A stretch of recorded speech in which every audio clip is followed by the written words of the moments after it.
മലയാളത്തിലെ ഏറ്റവും തിരക്കേറിയ നടിമാരിൽ ഒരാളായിരുന്നു നവ്യ നായർ. വിവാഹം വരെ ഓടി നടന്ന് സിനിമകൾ ചെയ്ത നവ്യ ഇപ്പോൾ ഒന്നോ രണ്ടോ സിനിമകളിലേക്ക് മാത്രമായി ചുരുങ്ങി. സ്വന്തമായി ഒരു ഡാൻസ് സ്കൂൾ ആരംഭിച്ചതിന് ശേഷം ഡാൻസിലേക്കായിരുന്നു നവ്യയുടെ ശ്രദ്ധ. സിനിമകളിൽ നിറസാന്നിധ്യമാവാൻ ശക്തമായ കഥാപാത്രങ്ങൾ നവ്യ തേടുന്നുണ്ട്. ഭർത്താവ് സന്തോഷ് മേനോനും നവ്യയും ഡിവോഴ്സായെന്ന തരത്തിൽ പല അഭ്യൂഹങ്ങളും ഉയർന്നിരുന്നു. അതെല്ലാം തെറ്റായിരുന്നുവെന്ന് നവ്യ തന്നെ തെളിയിച്ചിട്ടുണ്ട്.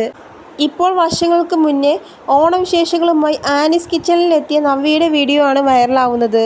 തനിക്ക് ഫുഡ് ഉണ്ടാക്കാൻ അറിയില്ലെന്നും ആദ്യമായി ചോറുണ്ടാക്കാൻ പഠിപ്പിച്ചത് സന്തോഷേട്ടനാണെന്നും നവ്യ പറയുന്നുണ്ട്. ഭക്ഷണം ഉണ്ടാക്കാൻ ആദ്യം പഠിപ്പിച്ചു തന്നത് സന്തോഷ് തന്നെയാണ്. കുക്കറിൽ ചോറുണ്ടാക്കാനാണ് ആദ്യം പഠിപ്പിച്ചത്.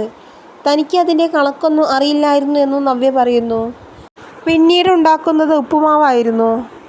അപ്പോൾ പറ്റിയൊരു അബദ്ധത്തെക്കുറിച്ചായിരുന്നു നവ്യ പറയുന്നത്. വെളിച്ചെണ്ണയിലേക്ക് നേരെ വെള്ളമൊഴിച്ചു, പൊട്ടിത്തെറിച്ചു. താൻ ശരിക്കും പേടിച്ചു പോയി എന്ന് നവ്യ പറയുന്നു.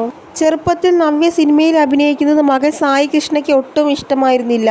പുറത്തുനിന്ന് ആരെങ്കിലും ഫോട്ടോസ് എടുക്കുന്നത് സായി അംഗീകരിക്കുമായിരുന്നില്ലെന്നും നവ്യ പറഞ്ഞിട്ടുണ്ട്. പിന്നീട് അമ്മ അസോസിയേഷൻ്റെ പ്രോഗ്രാമിനെല്ലാം മകനെ കൂട്ടി പോകാറുണ്ടായിരുന്നു എന്നും, അങ്ങനെ ഒരു പ്രോഗ്രാമിനായി പോയപ്പോൾ ലാലേട്ടൻ്റെ അടുത്തോ മമ്മൂക്കയുടെ അടുത്തോ അവൻ പോയില്ല. വലിയ ചമ്മലായിരുന്നു അവന്. രാത്രി പ്രാക്ടീസ് കഴിഞ്ഞ് റൂമിലെത്തിയപ്പോൾ സായി പറഞ്ഞത് ജയറാമങ്കിളിൻ്റെ മോനെ ഞാൻ കണ്ടു എന്നാണ്. അവരെല്ലാം അഭിനയിക്കുന്നത് പോലെ എനിക്കും അഭിനയിക്കണമെന്നാണ് അവൻ പറഞ്ഞത്. അവസാനം ഒരുപാട് കഷ്ടപ്പെട്ടിട്ടാണ് അന്ന് അവനെ ഉറക്കിയത്. ഹിന്ദി ചാനലിലെ പരസ്യങ്ങളിൽ അഭിനയിക്കണമെന്നും ഹിന്ദി സിനിമകളിൽ അഭിനയിക്കണമെന്നും മകൻ പറയാറുണ്ടെന്നും നവ്യ പറയുന്നു. എന്തുതന്നെയായാലും മകൻ്റെ ഇഷ്ടങ്ങൾക്കാണ് താൻ പ്രാധാന്യം കൊടുക്കുന്നതെന്നും നവ്യ വ്യക്തമാക്കി. വിവാഹശേഷം സിനിമയിൽ നിന്ന് വലിയൊരു ഇടവേള എടുത്ത നവ്യ 2021 ദൃശ്യം 2 വീണ്ടും സിനിമയിലേക്ക് തിരിച്ചുവരവ് നടത്തുന്നത്. 2022 റിലീസ് ചെയ്ത ഒരുത്തിയായിരുന്നു ഇടവേളയ്ക്ക് ശേഷം വന്ന മലയാള സിനിമ. വിരാഹം എന്ന ചിത്രമാണ് നവ്യ നായരുടെ അടുത്ത റിലീസ്.